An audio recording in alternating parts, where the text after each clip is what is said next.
There's only one main thing that makes a character really popular, and that is their style. I know you're thinking, wouldn't it be like, their personality or their likableness or their relatability or some other deep ish like that? And I'm here to tell you, no, it's not. It's their style, and I'm going to explain why. So make sure you grab your cup because it's time to spill the anime tea. Before we get too much into anime style and how that affects the popularity of a character, I think we should talk a little bit about personality and relatability. Even though it's not as cool, it's still important to character building. So personality, of course, the characters that we tend to like the most tend to have the same or similar personality types. They are really likable, they're sweet, they're caring, they're kind, they're heroic, adventurous, determined, actionable, is that a word?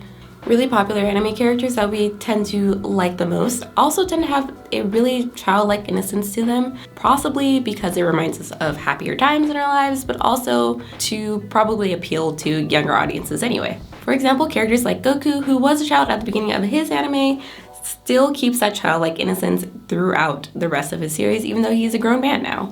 Even in Japan, the same voice actor who did his voice as a child continues to do his voice, and it's weird because he's a grown man with a very childlike voice, but it's meant to continue to maintain that childlike innocence. But talking about other characters who are a little bit younger, such as, for example, Luffy and Tanjiro. Luffy from One Piece is more innocent and sweet and has all those main characteristics that you would see. He's also really funny and comedic, which is also another main personality type. And Tanjiro, on the other hand, is really sweet and caring and like the older brother type, who you just want to see protected, but also you also want to see him protect others. And of course, when those personalities get a little bit boring, we also get a mix of the good but not as sweet and obviously innocent character types, such as, the tsunderes and even the yanderes. All the characters that are a little bit mean or, not as open and honest and fun as, say, like our likable main characters, that we still really come to like, either because we get to learn that they actually are just as nice and innocent as these other characters, or you just have some kind of attraction to characters who are really, really mean. I don't know, that's the thing. We don't kink shame here. I don't need to add that in there. Anyway, yeah, besides the likable character's personality, we also tend to relate to these characters in some type of way. I mean, it's not always the case. Sometimes we just like the personality, but there's lots of times when we are able to relate to similarities and things that characters have that help us be more involved in the story. This can include similar struggles, similar reactions to, hardships that characters have faced, but also similar goals that they have that we as humans probably also have for ourselves. We may not all want to be Hokages like Naruto, Uzumaki, but maybe you want to be like, the president or something. We can all want to be strong, influential people. Or maybe sometimes we feel powerless and we really just want to help others, like Izuku Midoriya, who at first doesn't have any powers but wants to be a hero and has to figure out how he can do so. Or it can be a more sports-related goal, like Shoya Hinata's, for example, who wants to be a notable volleyball star. You may also want to be, a star in whatever sport that you play. Personality and relatability are great, but really the main meat of what makes a character popular, besides their style, of course, which we're going to get into in a second, is their character growth. Because most of the time, anime characters are supposed to be human or relate to humans in some type of way or have some human characteristics. And if characters do not grow and change like people do, then that makes them a lot less likable because they're a lot less realistic.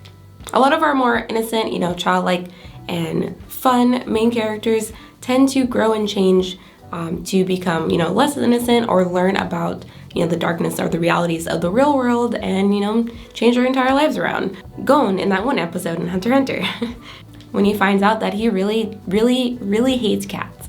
But oftentimes the most notable character growth tends to come from characters that are not as likable in the beginning and who we get to kind of learn over time, come to appreciate and respect and love because of their character growth. For example, characters like Vegeta in Dragon Ball Z, who was a main antagonist at the beginning of his series and then became, one of the most lovable and likable characters in the show. If you make a character a dad and he's actually better than the main character and the main dad of the show, then how can you not like him? There's also rival characters like Bakugo in My Hero Academia, who was the antagonist of the series at first and the main rival, but who we've come to love and has risen to the top of every single popularity test that My Hero Academia has done to show us that characters and people can change. Bullies can become heroes, and anything is possible. Same with Kuro-sensei from Assassination Classroom, who wanted to destroy the world and, then decided to teach a bunch of children and have this whole entire heartwarming series that I've cried over. Like, I've literally cried for this octopus tentacle guy who's a teacher. That's the power of anime. But how exactly does style beat the emotional connections that we create with these characters that help us face our everyday lives? Well, if you like this video, then you will find out faster. Not really, but please just like this video if you're enjoying it so far. It helps me out a ton. Just push out, these videos to the algorithm for anyone who is interested in all of this really deep psychological stuff like, fashion and anime. Okay, yes, let's get into style finally, looks, fashion, everything. This is why anime characters are popular. Anime characters that are dripped from head to toe tend to be the most popular characters, and you cannot tell me anything else. Yusuke Urameshi is a fun and relatable guy, but if he did not drip out in, his all-green uniform, or if he didn't have that one episode where he was in the green blazer with the yellow sweater and those sunglasses, would we really love him the same? Or Ichigo Kurosaki with his graphic tees and early 2000s style. Or the fact that sneaker culture has snuck its way into anime with Deku's red shoes. And we can't forget, the 90s when magical girls like Sailor Moon and Cardcaptor Sakura showed out in their many different iterations of outfits that they would wear when they weren't wearing their school uniforms. Even Dragon Ball Z, which has inspired fashion lines the world over. Literally, the main character only wears an orange jumpsuit and a black tank top. But somehow, there are millions and millions and millions of t-shirts with Dragon Ball Z on it. Like I said, you can't tell me that fashion and style have nothing to do with the popularity of a character. But really though, what I mean by style is actually the art style or the design of a character, which also has a lot to do with fashion, but most importantly has to do with literally how the character is created or designed. All the visual elements that make up the character's design.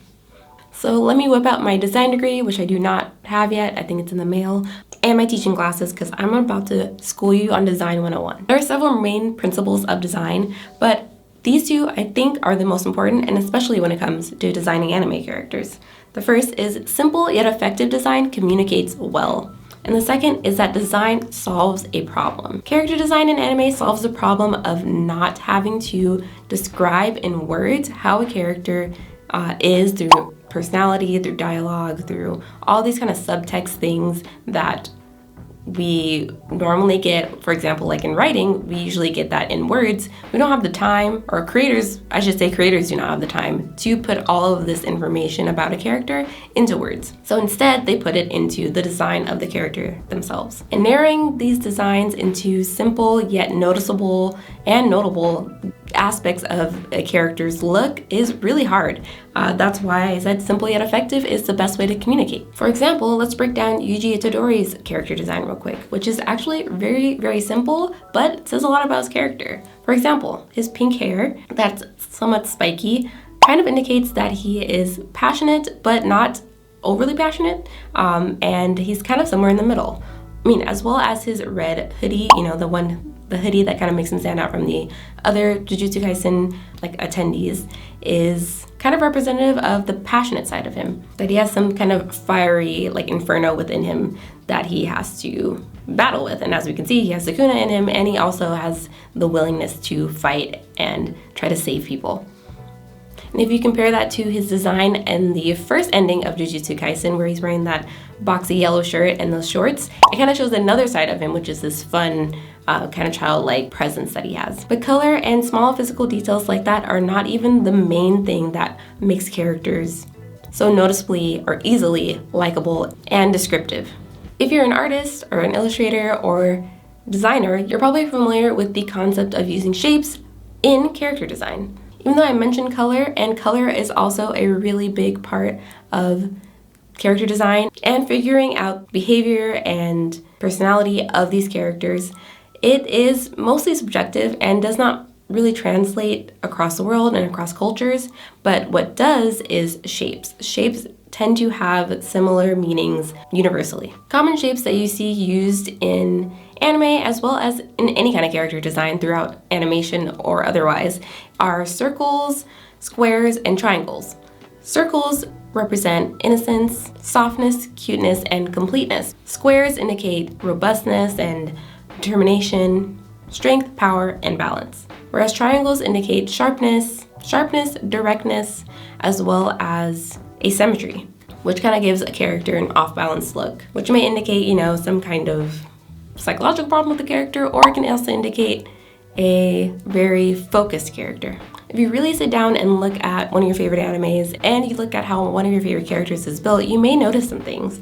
For example, all the Sanrio characters in their lineup are made up of circles or more round oval shapes. And that's because Sanrio is, again, cuteness. It's showing cuteness through their characters as well as innocence and a childlike personality. You may also notice the same thing in main characters like Deku and Tanjiro. Even Mob is more round in the face and his hair and things like that. Whereas more macho characters like Joseph Joestar, for example, are more squarely built and have these kind of angular designs to like their face and a squared out jaw and things like that to show that they are stable and powerful and very direct. More sinister or evil characters tend to have more angular shapes. For example, Vicious in Cowboy Bebop has more angular like designs in his hair and even in the shape of his body, whereas if you compare that to Spike in Cowboy Bebop as well, you would see that his hair is more round and curly to kind of indicate that he is a good or a better person. And show that contrast between the two of them. But sharp points aren't only for villains or bad people. They can also indicate intelligence and just a really focused person. For example, Senku in Dr. Stone has lots of angles and triangular shapes in his face and in his hair, and that kind of shows his intellectual ability. So overall, sharing deep psychological connections with these characters means nothing if they don't have style. If they are not well designed, basically. The ability for an audience to connect with a character on a visual and emotional level is what makes them really, really popular. So next time you're watching a show and you notice a character that has certain features and you tend to like that character, you can understand why through shape language. But if you like connecting with characters and you like more content and more exclusive stuff, then you probably will like my exclusive member group on Patreon. You can become an anime friend and get exclusive access to content that I have not put on YouTube, early access to videos, and support the channel, of course, so I can make more videos like this and you can get more information about anime and all of your nerdy needs. Thank you so much for watching this video. My name is Phoenix, this has been the Anime Tea, and I'll see you in the next one. Bye! I have a shelf. Oh, I have 3 shelves, but you can only see 2 here. Yes. I'm so happy I can actually display my manga. Okay, that's all I wanted to show you. Bye.